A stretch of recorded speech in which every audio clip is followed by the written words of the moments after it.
stand in the exact spot. So keep coming, stop. Okay. So right about here, before 1903, so this was nothing, this was just the ground. There used to be a pole right here. It would come up and over, and that was the hanging spot for about 13 years. Is the old depot home to a ghost? Some people have reported encounters upstairs with a woman dressed remarkably like the mannequin downstairs. Could it be the spirit of one of the Harvey House waitresses who used to live in the building? Stories about the old depot ghost brought investigators from the Mid-America Paranormal Science team to the basement of the depot in 2008. Now we're down here in the basement and it's really, really tight. So what happens is that we see this kind of an apparition. It forms, looks like from the torso up, kind of leans over, takes a look, and then shoots off into the wall back over here. Oh, the day I break these chains, I'm bound for the life of the simple things. A couple of fellow travelers just told me, I ran into him right in front of this train station, and then I ran into him again when I was trying to take some images of the filming locations from Rain Man over in the town itself over here. And they told me that they had just got a tour of the inside of this train station. So apparently this train station is super rare. So it's what's called a Harvey's House.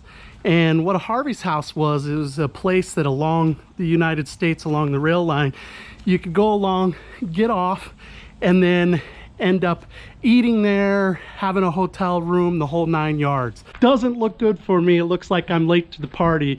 I don't see anybody around anymore. So, boo. Yeah. Okay. Yeah, I do YouTube and stuff. Oh, well, you want me to call them, see if they'll come down and give you a really tour? That'd be awesome. Hello? Okay, Adam's on his way. All right. Okay. All right. Okay, bye-bye. I'm glad he's coming. He does a better tour. Oh, okay. He's my son. Okay. That's how this is all working. All right. My husband was doing some wiring for him. He's an electrician, so that's why we're here. And he was doing some video work at home. He's a videographer. Oh, is he? That's so cool. Yeah, by trade. So, but he's a better storyteller. He's This small square right here. So this was the original part of the building? This was it in the beginning. Okay. And it was actually on the other side of the tracks, but a flood washed it away. And is this any of the brickwork original, or they just rebuilt it? It was wooden. Okay. And I don't know if they scrapped it and reused it, but they moved it over here in 1889. Okay. So all right. kind of the signs outside to 1887. I don't know if they reused it. If they reused it, then technically it still is. Okay. 1887 or 1889, whichever one you want. Okay. And when we moved it over here, it was just this square room you see, and then extended back. Okay. And you see right here, here's the ticket window. All right. So people would actually stand on the other side, and then you Okay. get your ticket here. Oh, okay. Right. Now the wings weren't added on until 1903, and then they encased it in brick. There was a safe, and it was robbed in, I believe, 1894, 93, 94, 95, one of those years. And either the criminals are really smart or really stupid, but they hung out on our private track. So I guess they thought, hey, they won't think of us being 10 feet from the building. They will never live there. Or they're just really that dumb. But anyways, they hid out on our private track that's on our property, and Guthrie Sheriff's deputies caught up with them there, and they got into it. They got into a shootout there, and they tragically murdered one of the deputies, and they have a plaque for him at the Guthrie police station to this day. Oh. This is actually the chimney that goes down to the bottom where we have the 1902 boiler. Oh, okay. Heated the building and stuff like that. So we'll mosey this way to the additions. This was initially the cargo room. And you can see there's the two sliding doors all the way in the back. And they bring the cargo in, and they have a weighing station on the stage. And in fact, I'm gonna have you stand in the exact spot. So keep coming, stop. Okay. So right about here, before 1903, so this was nothing, this was just the ground. There used to be a pole right here. It would come up and over, and that was the hanging spot for about 13 years. And it was wow. Yeah, and it makes sense because trains would come by and you'd leave them hanging there as an example for people. This is what happens when you claim jump. That was the main warning. Because most people came through the land run by train, not wagon. That was kind of a myth. So they thought, hey, we'll snatch them all when they're coming in on the train to set out that morning. So, and that stopped around 1900. Hopefully I didn't pick up any spooks. Oh, I know. Yeah, we get a lot of the ghost hunters here, and for rightfully so. So this stage, like I said, they use it for weighing and whatnot. We were remodeling this. It was just this old veneer wood like they had in the 80s, and we were putting this white wainscoting to match the rest of the room. And then when we tore underneath it, we found some of the old 140-year-old wood underneath it, and there was a tunnel, and it looked like it was just the access tunnel for piping and wiring, but it led into the middle of the floor, and there's a secret room there that we didn't know about that was not in the blueprints or the drawings. Wow. So that's directly underneath us right here. So this deck's pretty good size. You'll see there, we call that the catwalk that extends over, and there's a red like bump stop or something. I don't even remember what the exact name of it is, but that's where the trains would come in and pull to a stop. Okay. They'd unload, so this was the unloading deck. And that private track right there is where the shootout occurred. And the train Guthrie's property is actually this entire field here all the way over to the BNSF station. All right. So there's that. And we're going to remodel this and make it like a really cool bachelor pad kind of a thing. Right on. Yeah. And I don't know how original this bar is or was. Okay. I do know that it matches. It was the same builder, has the same plates on it. It matches with the publishing building down the road. Okay. The publishing building's 130 years old as well. So I'm not quite sure the age on this, but they have a bank in their lobby, and it's a matching piece. So don't know. I'm not really quite sure. They don't have a number or a name on it, or have a name on it, but they don't have a date on it. So these were the waiting rooms. And when they actually added on the wings, the ticket booth was then on these two smaller windows over on the side. And these were the waiting areas separated by class. And so it was like that after 1903 then? Right. Okay. Yeah. This was a Harvey House initially in 1903 when they built it. So I think they had some kind. We had a guy that used to work here as a kid all the way up until his later years in life, and he actually tragically passed away only like a month ago. Oh. But he actually came in here and was telling us that they had more of a apparition here for first and second class, because this was a Harvey House restaurant, and the Harvey House was the first chain restaurant in America. It actually was not McDonald's, but he had a big issue where he would train he'd bring waitresses out from the East Coast, and he would train them, but then they'd get married and they just leave instantly because these cowboys out here would quarter and take them off. So he had a rule: you had to sign a year contract, couldn't date, couldn't get married, and you had to live upstairs in the middle. So we'll go through that later. And then I think my mom showed you earlier, showed you the picture of his room in 1903. The bar is actually really close to how it originally looked, but it was way extended way back here. And that was pretty common for the Harvey House. All the way out here? Oh, yeah, come all the way out here. Yeah, I'll send you that picture. Okay, that'd be great. Yeah, it would extend all the way out here. Most Harvey House restaurants were like that. This back hallway was an add-on. I don't know exactly when they added it on, but you see the sheetrock and whatnot. Okay. So we'll go in here. We call this the fantasy door. The fantasy door? Yeah, it was jammed shut for a long time. For one, you have to have a ladder to get to it. And it was jammed shut. It's not jammed now, but to initially open it, we had to knock off the hinges on the door and open it up. And there's a ladder to the right that you can go up into the attic. But as you see here, there's an actual room here, but it's bricked up. We haven't torn it down yet, so we don't know what's through it. So okay. That's going to be exciting. That's going to be sweet. Yeah. This is where the waitresses had to stay. Okay. And you'll notice when you come up here that it's got like the shorter railing, and it's really tight like a submarine. Because back then, they were a lot smaller. And these floors are around 140 years old. They're the original. And man, they are as strong as can be. They don't make them like they used to. They actually used good wood back in those days. Yeah, I mean, you feel safer on this than you do on like modern stuff. This was the, what do they call it? The warden lady, or madam or whatever. She stayed here, was in charge of kind of watching the other waitresses. Okay. And it's funny is that it was either the second or third step creaked when you stepped on it. So when they'd sneak out at night, they had to step over it to not wake her up. That was kind of neat. Sounds like it's the first one. Yeah.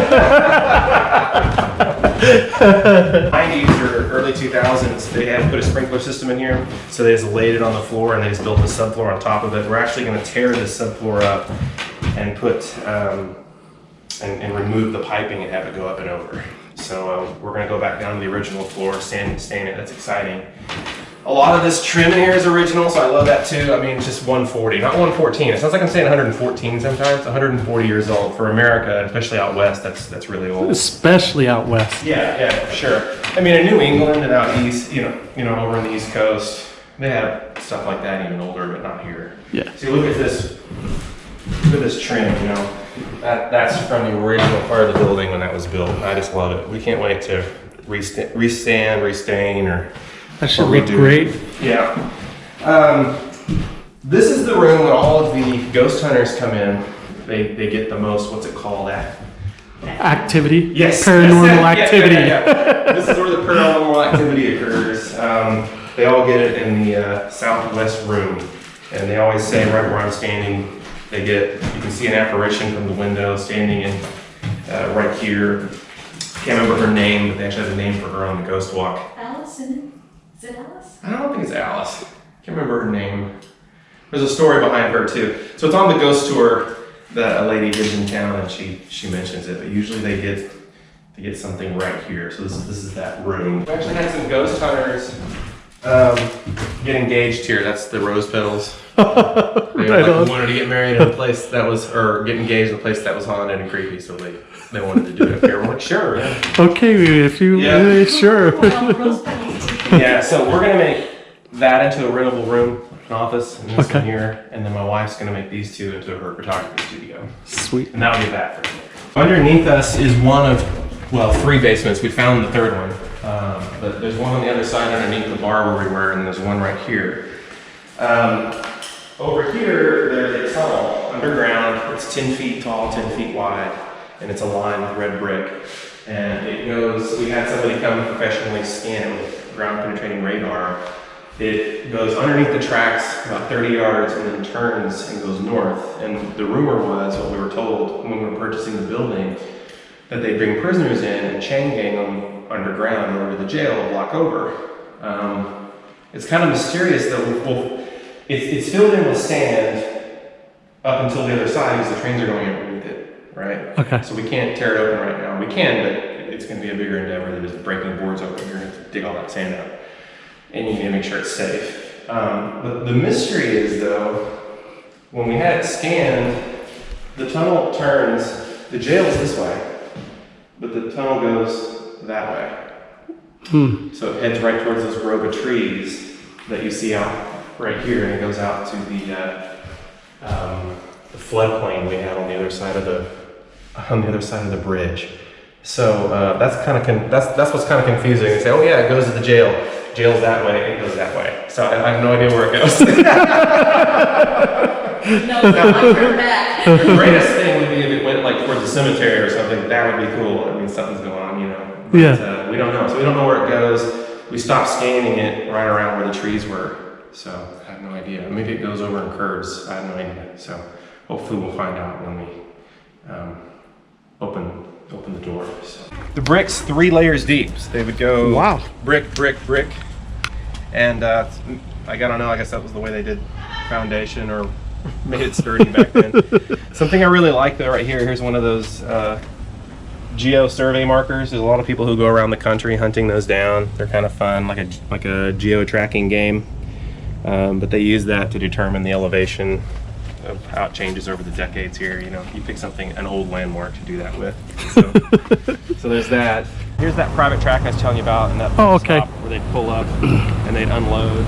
Totally makes sense now when you say private track. Right. I didn't really see it before. Yeah, you know, we just tell them to stop. So yeah, so they can pull over on here and unload. This wood platform here was where they originally, you know, that was the original unloading spot in the 1800s. That didn't get added until much later. So they would actually unload here on this platform. And it was right around here on the track where they got into a shootout. It's right here. And killed that deputy. So it was policeman Wilbur Webb Lester. It says Patrolman Lester was shot in the head as he entered a box car looking for a man that had been stealing from the Santa Fe Railroad Depot, located on Oklahoma Avenue. That's the address. Officer Lester succumbed to his injuries 2 weeks later, June 8, 1894. Okay. So that's what happened to him here. So I know it was a long time ago, but you still appreciate what he did. Absolutely. So there's some other things. I don't know if I should say them though. Go for it. Oh, no. Going to being haunted because of a lot of the death that happens here, with shootouts here, hangings here. We have had recently some people tragically die out here, especially over there by the curve. A teenager walking on the tracks with his earphones in. The train came around on the curve and killed him. So one of the former owners, Mr. Neff, he used to live in that building right across the tracks, and last year he was driving his van down the road, and I do believe he ran out of gas, so he got out to push it, and it pulled him underneath the van and killed him on Halloween. So that was on Halloween of all times. On Halloween. I don't know if it actually happened on Halloween, but he died on Halloween. Okay. It might have happened a month before, but he did his. We looked it up online and saw his obituary, and it was on Halloween. So crazy. yeah, I feel bad for him and his family.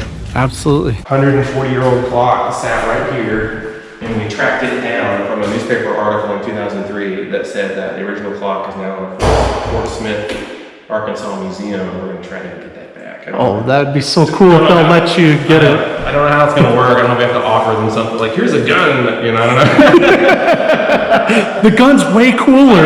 This piece of junk. Just give it to me. Gages is open from 5 to 10, Tuesday through Saturday, and it is not somebody in the back fulfilling parole flipping burgers. Okay, we have actually a chef that ran the culinary arts school at one of the colleges here in Oklahoma City. Okay. So really good food. Awesome. Okay, 5 to 10. And let's see. I don't know if you noticed, but they have all these rooms are named like Topeka, Atchison's, all these Kansas places. That was back when Kansas was the bee's knees and everything. Most of all the ghost sightings and ghost occurrences that we hear from previous owners and people today is that they'll set the tables up the way you see now, and then they'll go home, lock the doors, it'll be like midnight, and they'll come back in the morning to open up the next day, and all the classes will be turned right side up. Wow, that's pretty cool. Yeah, and they also slide off. Like we even actually made this at an angle to where the glasses are going down this way, but they'll slide off and break. The legend is the spirits of the former waitresses of the Harvey House Girls are coming in and trying to do it right. That's what we're being told. Like, this is the way the dishware needs to be, or whatever. I don't know. Okay. That's There's like you're messing everything up here. Right.